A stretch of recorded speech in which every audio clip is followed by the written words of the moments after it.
Today we're going to be talking about our 4 different types of sourdough starter. If you need to learn how to activate, maintain, and bake, go ahead and check out our 3-part series where we show you how to do all of that. But right here, right now, we're going to talk about what the differences are and which one is going to be best for you.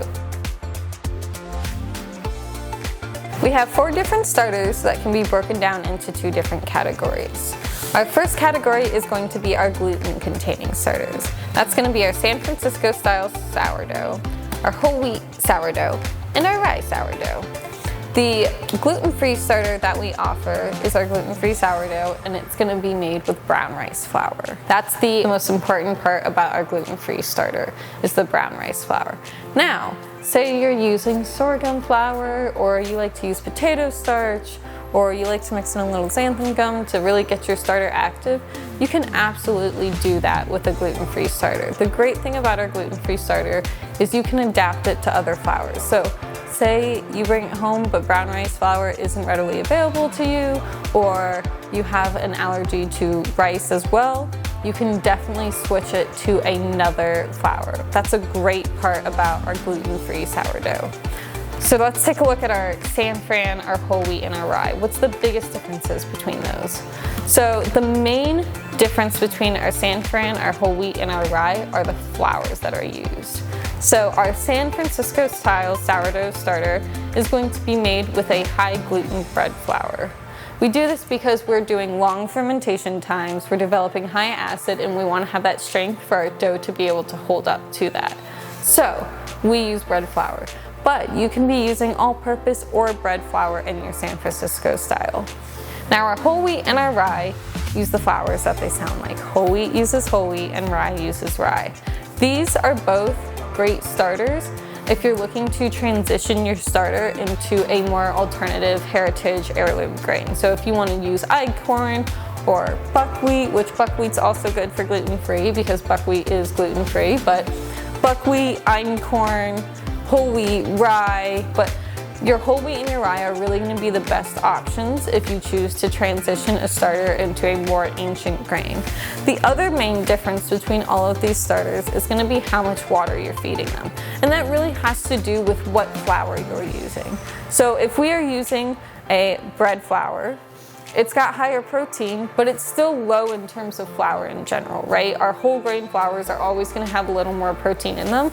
So even our San Francisco style sourdough is going to be one of our lower hydration sourdough starters, right?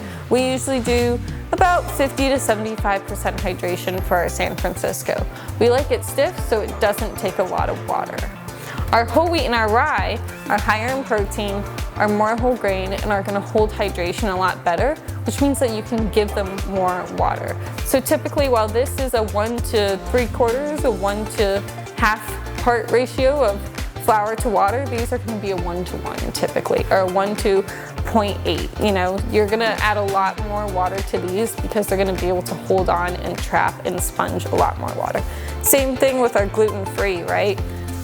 These are high water, our gluten-free is very low water. So San Fran, I would say in the spectrum of hydration, this is literally like our spectrum. So our rye is going to be our highest hydrated starter, and our gluten-free is going to be our lowest hydrated starter. We like to really keep our hydration low on our gluten-free because it's not got that protein content and it's not going to develop structure as well.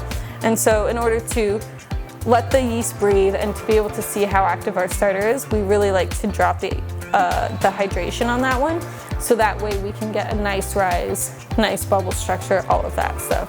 So those are really the big main differences between our sourdough starters. I would say if you're gluten-free, obviously absolutely stick to the gluten-free. It can transition to arrowroot flour, millet flour, buckwheat flour, sorghum flour. There's a million flours that you can be using our gluten-free sourdough starter with. Our San Fran, our whole wheat, and our rye, I would definitely stick to the culture that you are intending on using. So if you're intending on making a whole wheat starter, I would definitely recommend purchasing a whole wheat culture, but if you are looking for alternative grains, we definitely recommend using the whole wheat or the rye culture to transition your starter into alternative grains. And that's it, folks. The main differences in our starters are really going to be what flour you can use, what flour we use, and what flour you want to use in your starters, as well as what hydration to use.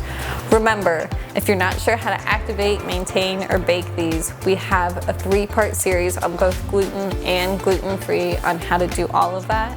Go ahead and check those videos out once you choose your starter, and of course click the links below for recipes once you're ready to get started, and share. Don't forget to share. We love seeing your recipes, your pictures, your experiences as you work on your own cultures and your own fermentation journey. Keep fermenting.